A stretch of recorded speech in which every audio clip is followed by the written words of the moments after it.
สวัสดีทุกท่านพวกเราจากทีมงาน mobiletalk.tv มื้อนี้พวกเราก็มี Nexus 5เนาะแม่นหลายคนอาจจะฮู้อยู่บ่ว่ามันมีโทรศัพท์ที่มีชื่อว่า Nexus 5นำเนาะก็คือ Nexus 5นี่เป็นบริษัท LG ผลิตฮาร์ดแวร์ให้เนาะแล้วก็ Google จะเป็นคนคุมในเรื่องของการผลิตซอฟต์แวร์ก็คือแม่นที่ข่าวก่อนหน้านี้ก็คือแม่น Android L ที่เฮ็ดออกมาให้สำหรับ Nexus 5ไปลองใช้กันก่อนก็คือแม่นรุ่นนี้แหละ Nexus 5เนาะ ก็คือจากรูปร่างภายนอกก็เป็นสีฟ้าเนาะมีโลโกของ Google แล้วก็มีอยู่นี่เป็นสไตล์หน่อยหนึ่งก็คือเบิ่งสังเกตง่ายๆก็คือเป็นเลข5เนาะซึ่งว่าโทรศัพท์ตัวนี้บ่แม่นว่าออกใหม่ดอกมันออกประมาณเดือน11แล้วแต่ว่าตอนมันออกใหม่ๆมันจะมีอยู่2สีระหว่างสีดำและสีขาวแต่ว่าเทื่อนี้เราได้สีแดงมาก็เลยเอามาเฮ็ดเป็นแกะกล่องให้เบิ่งว่าข้างในหยังเป็นจั่งใดแหน่แล้วก็ทำความรู้จักไปเลยเนาะว่ามันมีโทรศัพท์ Nexus 5อยู่ในปัจจุบันนี้นำ ก็คือแม่นมาเบิ่งกันเลยเนาะก็คือแม่นตัวนี้จะตัวซื้อมานี่จะเป็น32กิกเนาะสีแดงนะข้างหน้าก็เป็นสีแดงซื้อมาแต่ญี่ปุ่นจาก Google Play ของญี่ปุ่นเองเลยราคาเป็นรายเป็นเงินลาวก็อยู่ที่ประมาณ4ล้าน4ล้าน5นี่แหละประมาณราวๆนี้อันนี้ก็แกะออกมาก็กล่องขาวๆบ่ได้มีหยังเป็นเอกลักษณ์ก็คือมีแต่โลโก Google อยู่นี่เวลาเราแกะเข้ามาเนาะอ่า อันนี้ก็จะเป็นตัวเครื่องสีแดงที่เขาบอกไปก่อนอันนี้ว่าเอาตัวสีแดงสีแดงนี่ถือว่าเป็นแบบ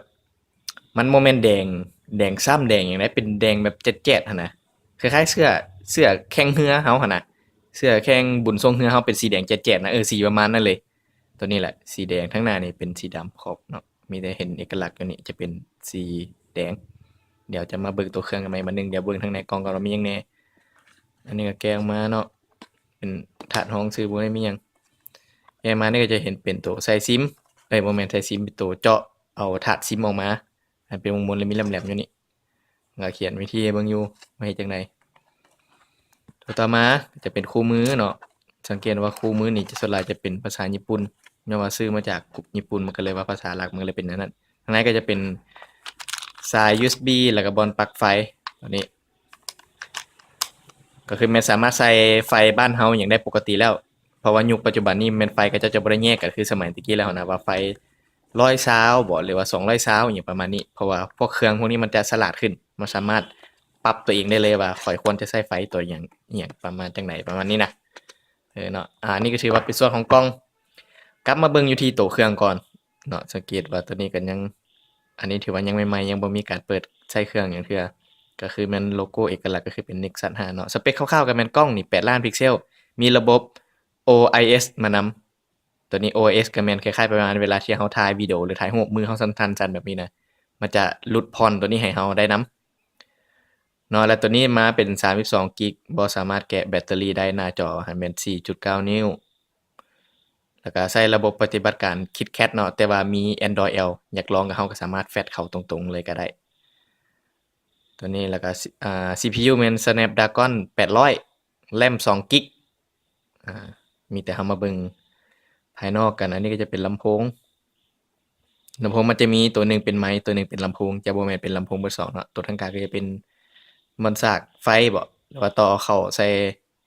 คอมอีหยังประมาณนั้นตัวต่อมาก็จะเป็นเสียงขึ้นเสียงลงมาตรฐานแล้วเนาะแล้วตัวอยู่เบื้องอันนี้ก็จะเป็นปุ่มเปิดเครื่องและทางถึงหัวก็จะเป็นอ่า บอลเสียบหูฟังนั่นแหละซึ่งว่ารุ่นตู่พวกแจ็คซี่นะขายเครื่องแบบพวกแจ็คซี่นะมันจะบ่ค่อยมีหูฟังแถมมาให้เนาะมีแต่ต้องได้ซอกซื้อต่างหากอีกบัดนึงโดยปกติแล้วเจ้าจะบ่ค่อยแถมมาได้อันนี้ก็ถือว่าเป็นสีแดงเนาะสภาพตัวเครื่องเบาแล้ว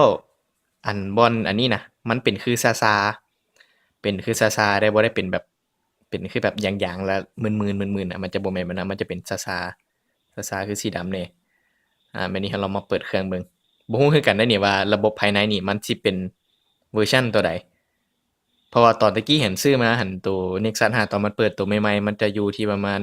Android 4.4เนาะแต่ว่าเดี๋ยวนี้ฮอต4.4.4แล้วแล้วก็มาจน Android L แต่ว่าตัวนี้บ่ฮู้กันว่ามันน่าจะเป็นตัวใดน่าจะเป็น4.4จุดอิหยังจักอย่างหนึ่งนี่แหละน่าจะบ่แม่น Android L เทื่อมีแต่ถามมันแป๊บหนึงเวลาบูตเครื่องเทื่อทำอิฐถือว่ารูปทรงนี่งามเดะ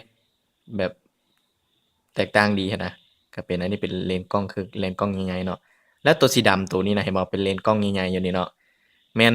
ตัวนี้นะแม่นเราสามารถเอาคล้ายๆประมาณเป็นเลนส์ที่เขาเจ้าซื้อตัวนอกต่างหากเอามาแปะใส่บอนกล้องอันที่ว่าถ่ายเป็นพาโนรามาบ่เป็นมาโครหั้นนะแม่นข้อดีของ Nexus 5ก็คือแม่นบ่อนอันสีดำๆนี่นะมันจะเป็นเลก้าฉะนั้นแล้วเวลาที่เราเอาเลนส์มาแปะใส่อยู่บนกล้องนี่นะบ่จำเป็นจะต้องเอาอีหยังมาดูดมันอีกเพราะว่าตัวนี้มันเป็นเลก้าดูดอยู่แล้วมีแต่เอาเลนส์มาควบวางซื่อมันก็สามารถเปลี่ยนเป็นเลนส์ประเภทนั้นๆได้เลยอันนี้ก็ถือว่าเป็นข้อดีอีกอันหนึงเนาะและตัวนี้กล้องหน้าอยู่ตรงนี้เนาะกล้องหน้าเห็นบ่เนาะกล้องหน้านี่แม่น 1.9 ล้านก็บ่ได้ว่าสิแจ้งหยังเอาแท้ว่าตัวนี้ก็เป็นหน้าเทื่อทำอีทในการเปิดเครื่องใช้งาน ที่เรารู้กันเนาะว่าตัว KitKat นี่มันมีภาษาลาวมีเมนูภาษาลาวมีหยังมาให้นำเดี๋ยวเรามาเบิ่งว่ามันสิเป็นจั่งใดหลายคนก็อาจจะรู้แล้วก็บ่รู้เนาะว่ามันมีเมนูภาษาลาวมาให้เราแล้วเดี๋ยวเรามาลองเบิ่งไปนำกันต่างเบิ่งเลยเนาะว่า KitKat หั้นมันมีจุดเด่นจุดพิเศษหยังจั่งใดมานี่แล้วเลือกภาษา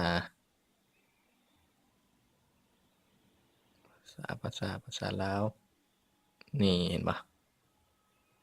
อันนี้เนาะสังเกตเข้าใหม่สังเกตเห็นบ่มันเขียนอยู่นี่เนาะภาษาลาวเบิดเลยว่ามีการตั้งค่าหยังเห็นบ่เมนูภาษาลาวทั้งเบิดก็แน่นอนว่าคีย์บอร์ดได้อยู่แล้วมันก็สามารถแอดได้อยู่แล้วก็คือแม่นมีแต่น่าจะรีวิวประมาณเท่านี้ก่อนสำหรับเรื่องของ Nexus 5สีแดงมันเป็นจั่งใดอันนี้เห็นบ่ยังเป็น KitKat 4.4.2 อยู่ตอนนี้เนาะประมาณนี้ก็ถือว่าในส่วนของแก้กล้องหรือว่าการใช้งานอิหยังนี้แม่นเดี๋ยวเรามา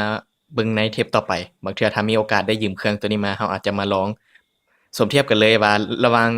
KitKat กับ Android L นี่นะมันมีหยังแหน่ที่แตกต่างกันและมีหยังจุดดีจุดเสียกันแบบใดเดี๋ยวถ้ามีโอกาสเดี๋ยวได้เจอกันแท้เนาะก็ถือว่าจบเพียงเท่านี้ก่อนเนาะสำหรับการแก้กล้อง Nexus 5สีแดงแล้วก็อธิบายสรรพคุณหยังมันหน่อยหนึงก็ถือว่าติดตามเทปต่อไปขอขอบใจ